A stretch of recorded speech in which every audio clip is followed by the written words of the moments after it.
Okay, let's call the meeting to order then. I'm glad to have everybody here, all the members of the subcommittee. Eddie, how you doing? I'm fine, and yourself? Very good, sir. Very good, sir. Stephanie, welcome. Hope you're doing well. Doing great. Thank you, Commissioner. Good. We've got plenty of staff here to help us out. Now, interestingly, this particular meeting that we're going to be having the statement of announcement in just a minute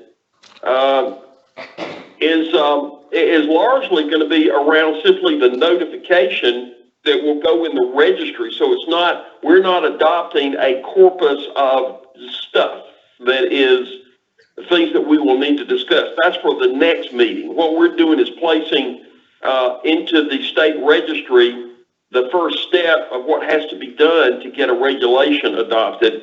And so that's why it's going to move so quickly. And then we will have, before that, we're going to have a couple of very brief discussions from Constance and Kim on procedural things, how the process works and all that. And then we'll hop to these articles and just basically approve sending the notice, not the document with its guts, because we don't have it yet. We're going to be simply sending that off, and we simply have basically a headline about what it's about. It puts the world on notice the staff is working on something. I hope I'm kind of making that clear. Okay, glad to have everybody here again, and let's have Kim, weren't you going to do the statement? Did we have that for you to make? Yes, sir. I can do that now. Fire away. A meeting notice announcing the date, time, and place of the December 10th, 2020 Legislative Committee meeting was distributed on December 8th, 2020 to appropriate media and other groups or individuals who have requested notification. The announcement and agenda were posted to the Department of Disability and Special Needs Central Administrative Office and the website. The public has been notified that accommodations such as interpreters, mobility assistance, or other assistance will be provided to individuals with disabilities and special needs if requested in advance. All right, that's the adoption of the statement announcement. Now the adoption of the agenda. Does everybody have the adoption of agenda through email? Everybody's got it. Eddie, Stephanie. So moved to adopt. Okay. I think the answer was yes. A little broken up. Yes. Okay, very good. Without objection, then we'll adopt that document that you all have. We'll go down the list. As far as the summary statement, we've got that as item number 4. Constance, you want to have a few minutes on that? Yes, sir. For the record, this is Constance Holloway. I'm going to give a brief outline on how we arrived with the desire to promulgate new regulations. But first, I thought it was important to make sure we distinguish between what a policy is versus what a regulation is. Policies are rules that are made by an agency. All of DDSN policies are referred to as directives and are included on DDSN's website.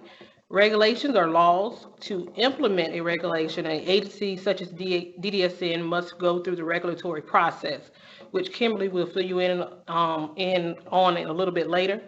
DDSN's regulations are found in Chapter 88 of the South Carolina Code of State Regulations.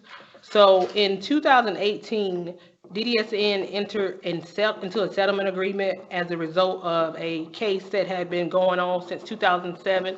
The name of that case was P&A versus DDSN. As a result of that litigation that lasted well over 10 years, the agency entered into a settlement agreement with P&A in 2018. As a result of that settlement agreement, we agreed to issue notices of drafting in regards to directives for the following subject matters. There were 4 directives. The first directive being 130 DD, which involves eligibility determination. The second directive was 104-01 DD, which is in regards to certification and licensure of DDSN residential and day facilities. The next was 53509 DD, which involves research involving DDSN resources and or persons receiving services from or staff employed by DDSN. The final regulation that we agreed to issue notice of drafting notices for was 53511 DD, and that's in regards to appeal and reconsideration policies and procedures. Simultaneously, also in the year 2018, the Legislative Oversight Committee was conducting a study in regards to DDSN, and they made the recommendation that DDSN do a complete overhaul of their regulations, as we had not promulgated or updated our regulations in almost 20 years. So that's how we arrived at the point we are today, where we are now not only updating regulations, but we're also trying to comply with the settlement that we agreed to in 2018. Okay, any questions from my subcommittee on that? If not, we'll receive Constance's information as information. Let's go to number 5. Kim, you're up. Thank you, sir. So today we're here, we're just going to review the notices of drafting and have the committee approve them. That way, this afternoon I can email them and then also hand deliver them as required. So because the submission deadline is tomorrow, I'm going to briefly kind of go over, the next steps. So once we submit them, December 25th is the date of publication. And when we come back in the new year, January 14th is when the Legislative Committee will meet again in order to review and approve the draft proposed regulations. And then on the 21st, they'll go to the full commission for their approval, so that way they can be submitted and filed in the February register. So that will open up our comment period. So we will need to schedule a hearing and receive public comment and make any updates and suggestions and put any suggestions in there. That'll be in kind of the March timeframe. April, of course, go back and review those drafts, reapprove them, take them back through the commission, and then hopefully in May 2021, barring any unforeseen delays or circumstances, we will submit the full text to the register, and it will be forwarded to the President of the Senate and the Speaker of the House to request the full General Assembly review. Once that goes in, we're kind of on their timeline, and a few different things could happen. So once they're submitted to the General Assembly, they'll go to the Senate Medical Affairs Committee and then the House Regulations and Administrative Procedures Committee. If no action occurs within 60 days, the regulations must be placed on the next full agenda. The regulations, if still nothing has happened, they could be automatically approved on the 120th day of the review period. That has happened before, but is unlikely to happen with us. So probably one of 4 things is going to happen. The committees will introduce a joint resolution approving the regulations to be considered by the General Assembly. They could introduce a joint resolution approving parts of them, and then they could also request that we withdraw the regulations and resubmit changes, or they could introduce a resolution disapproving all of the regulations. So then we would have to start over. But luckily, we are going into a new 2-year cycle. So if these do not get pushed through this legislative session, we have 2021 to do this. So I think we're in good shape, and I think we can get this done. So barring any questions, that concludes my report. All right, Kim, are we focused on the consent order time frame, basically, since it's a court order? This is Constance. I'll answer that question. So we've technically already complied with the terms of the settlement agreement. We did publish those notices of drafting back in 2019. The train had started in regards to promulgating those regulations.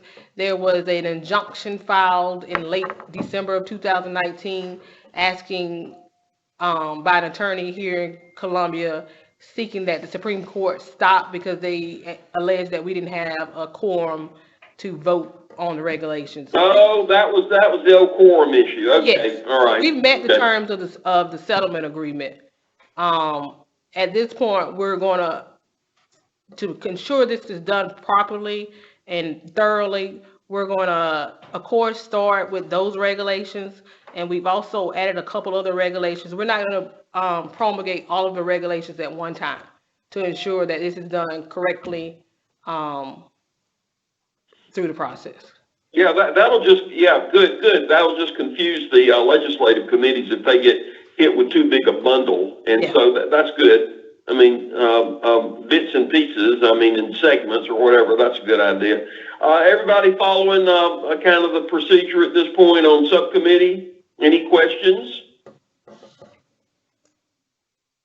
All right, no questions from subcommittee, and we'll receive Kim's number 5 as information. Now we're on item number 6, which is the approval of notices. Notice this isn't the approval of the reg. I hope I'm being clear to differentiate.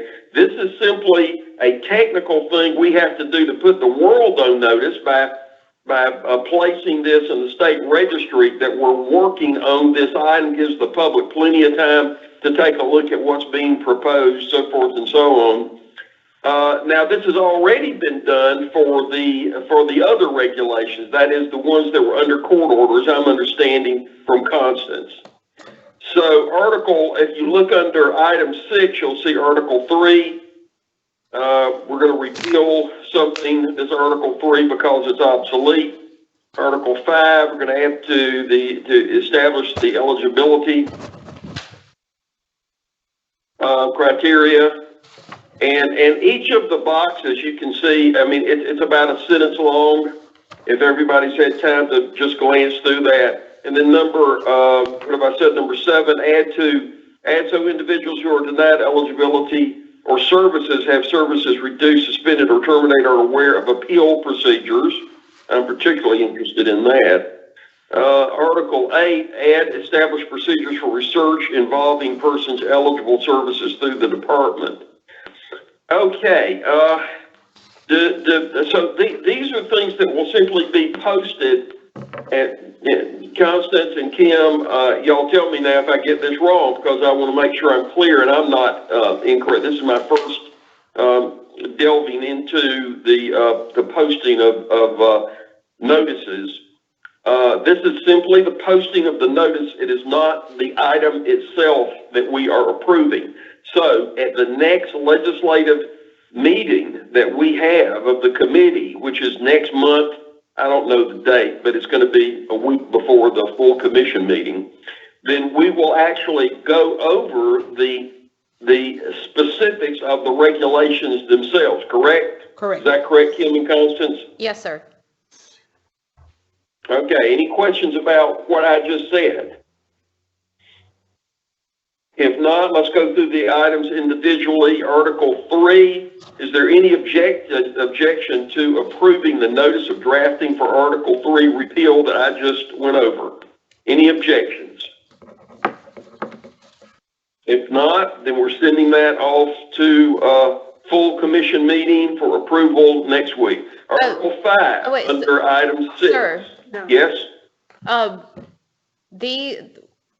The committee is going to approve these so that way I can get them posted, or I can get them submitted tomorrow. So the committee is going to approve them, and we don't have to go and get full commission approval for these drafting notices. So these items 3, 5, 7, and 8 don't have to go to the commission next week individually for the commission to approve? No, sir, since they're just articles of notices of drafting. Now, when we go into the actual regulations themselves, of course, the full commission will need to have input on that. So we'll see again Article 3, 5, 7, and 8 come before our subcommittee when the guts of it are there. We just don't have to send off to the full commission the notice. Yes, sir.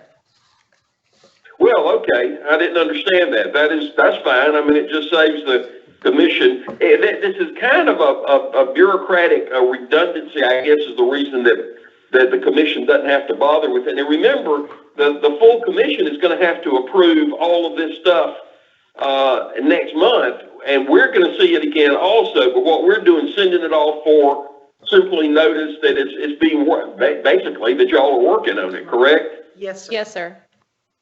Okay, all right, then I misspoke just a little while ago when I said that it would be before us, or before the commission next week. Okay, we covered Article 3, we're sending that off.